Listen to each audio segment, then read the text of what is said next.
Gucci, Monsieur Dandelion, Twisted Wonderland's resident Johnny on the Spot, has a birthday coming up, and for it he shall be rewarded with a fancy Rosette backing for this can badge I picked up abroad.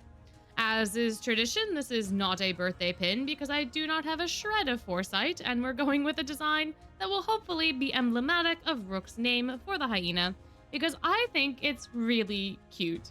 The color palette also works well for his sleepwear card, Savannah Claw in a general sense, and this button's own aesthetic too, so I think it'll work out wonderfully. Now, Ruggie is a very interesting character. He's a sophomore at Night Raven College who hails from the Sunset Savannah, who is twisted from the hyenas in The Lion King.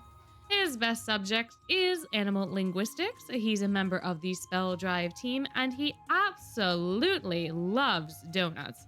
Unlike some of the other kiddos on campus, Ruggie isn't picky when it comes to food.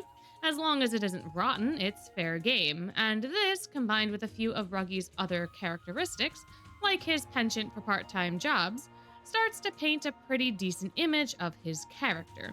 But as is the case with all of the Savannah Claw boys, their storybook does not use or utilize or even explain their motivations well, resulting in an unsatisfying story that at times is quite frustrating.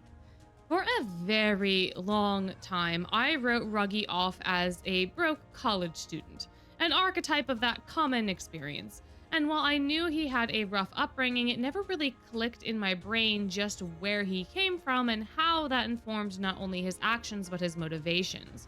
When I first started playing Twist, I thought I was going to love Book 2 because I loved The Lion King. So I was okay with accepting Leona as my first SSR since Azul wasn't showing up, which of course was a result of my own inability to read. But I figured I'd end up growing to love these three guys over time, since they were associated with my favorite childhood movie. What ended up happening, due to how Book 2 was written, was me not being able to take them seriously for a few years. I had no desire to engage with them or their stories, and while I did still try to puzzle out their motivations and emotions, a lot of that energy was spent on Leona solely, since he was the only person we really got backstory for in that book. It wasn't until I started YouTube that I looked into them more, all of them, and when we got to book 7, I was quite surprised by Ruggie's dream. Wishing for a world where hyenas are seen as equal, where they had the same opportunities as everyone else, where no one has to go hungry because of greed. A world where Leona helps to improve the living conditions of all the people of the Sunset Savannah. This is where Ruggie's motives started to make more sense to me. The resolution of Book 2 just didn't feel appropriate. Sure, everyone was kind of mad at Leona for not following through with his promises, even though the plot was thwarted.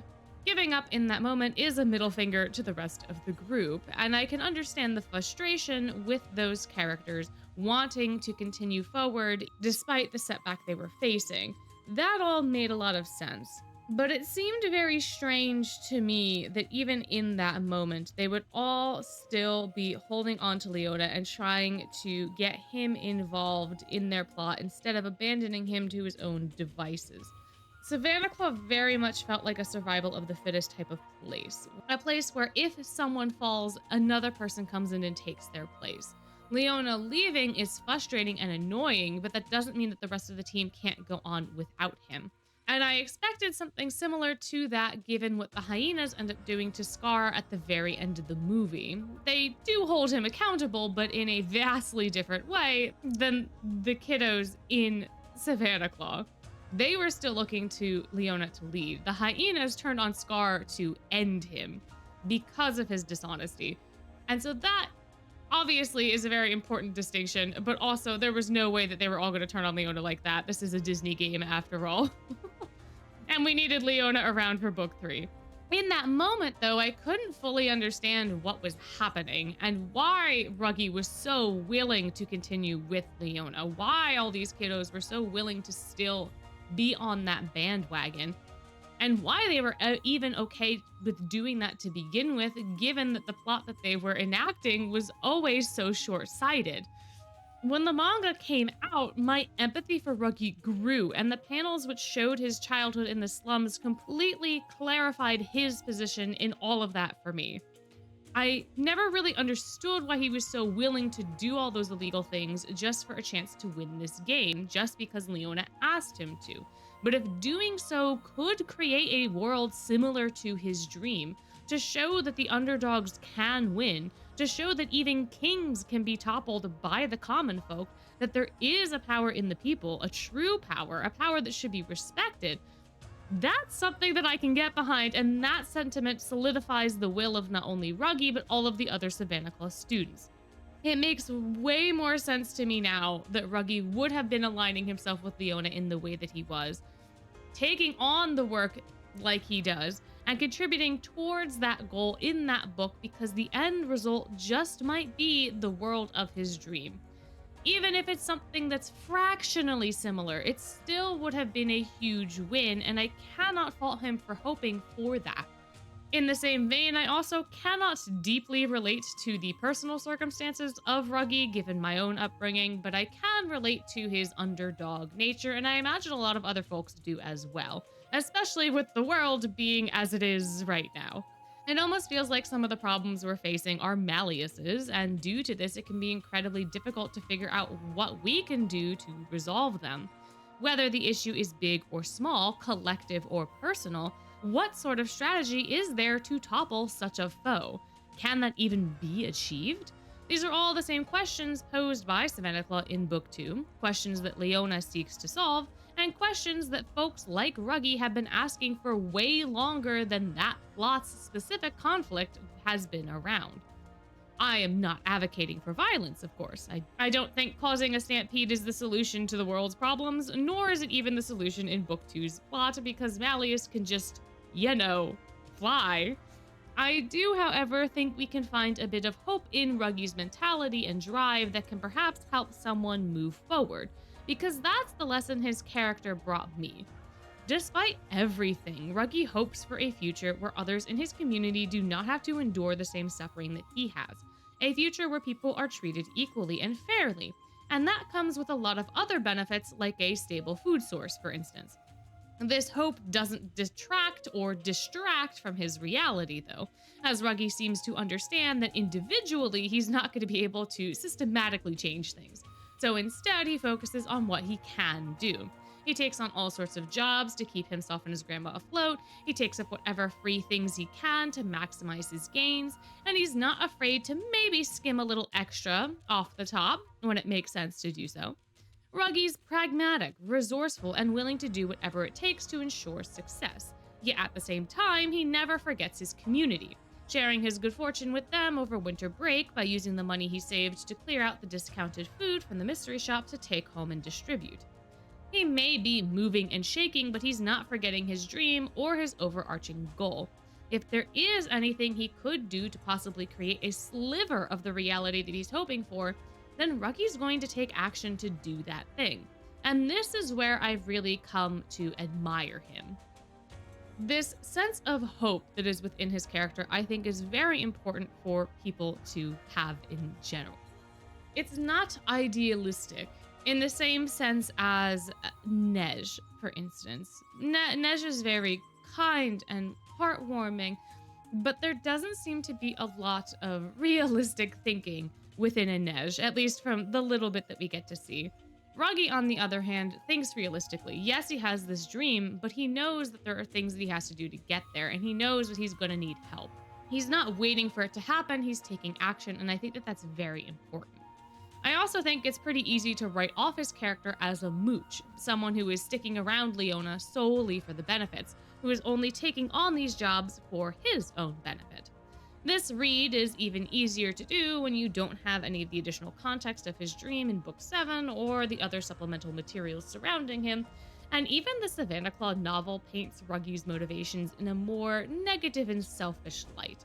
I do think there is room for this interpretation of his character, even though it's a little surface level, because there are parts of it present in Ruggie's own mentality. As I said, the Savannah Claw novel has a passage from Ruggie's perspective that essentially boils down to him putting up with Leona solely for the kickbacks. He's willing to do what the lion wants because it ensures Ruggie's got a leg up.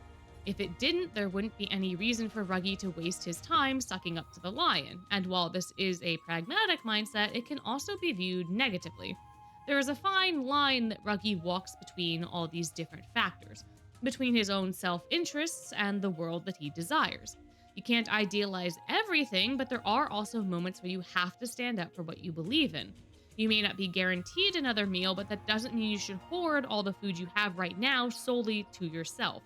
And there's a lot of complexity in a Ruggie, a lot of nuances, and I'm glad that I've started to see them even though it took quite a while. Outside of this, I just think that Ruggie's adorable and I want to feed him. Bro needs more calories and I will supply them, thank you very much. A lot of my love for Ruggie does come from my newfound understanding of his character, but a decent chunk of it also comes from my love of food. Boy, do I love a good dandelion tea. Add some of those greens to your salad and let the vitamins flow. Dead nettle, love it. Marigolds, add 'em in. Violets, we're making jelly. Foraging is such a nice time, provided you know what you're picking up. Please do not go outside and eat anything and everything off of the ground like Grimm, because that is how you die. Knowing a few wild edible plants, though, can be delightful and add some nice variety to your diet. I also grew up in a household that thought expiration dates were merely suggestions. We always bought food from the clearance section, picked the mold off of bread, cut the moldy parts off of vegetables, you know, the works. So I find Ruggie's palate rather relatable, too. If it ain't rotting, then it's fair game, right? Nowadays, I have a better idea of food safety and do not eat the moldy bread, but I get it. I get where Ruggie's coming from, and I agree. It boggles my mind just how much food folks will throw away, especially at my day job. If the food is free, then it's 99% of the time for me. And if there's leftover lunch, then I get dinner, maybe even a lunch for tomorrow, or a couple days of food depending on the surplus. It's fantastic. I don't have to cook and I'm fed. But a lot of folks seem reluctant to take it, and I'm not entirely sure why. Maybe my standards aren't high enough, but I'd rather bring home some extra sandwiches and then see them get tossed. I imagine Ruggie feels similarly, and perhaps that's why some of his inner monologue is so negative towards the school in the novel. Seeing all these privileged kids eat half of their lunch and then just toss the rest, not even thinking twice about the position they are in and taking it for granted. It'd boil my blood too, so I can't really blame the hyena. So, for our shared love of food, foraging, and hope for a better future, I've made this dandelion-esque rosette for this lovely little hyena. I'm not sure I like the little tail that I made. I think it's called a tail, but the bottom part.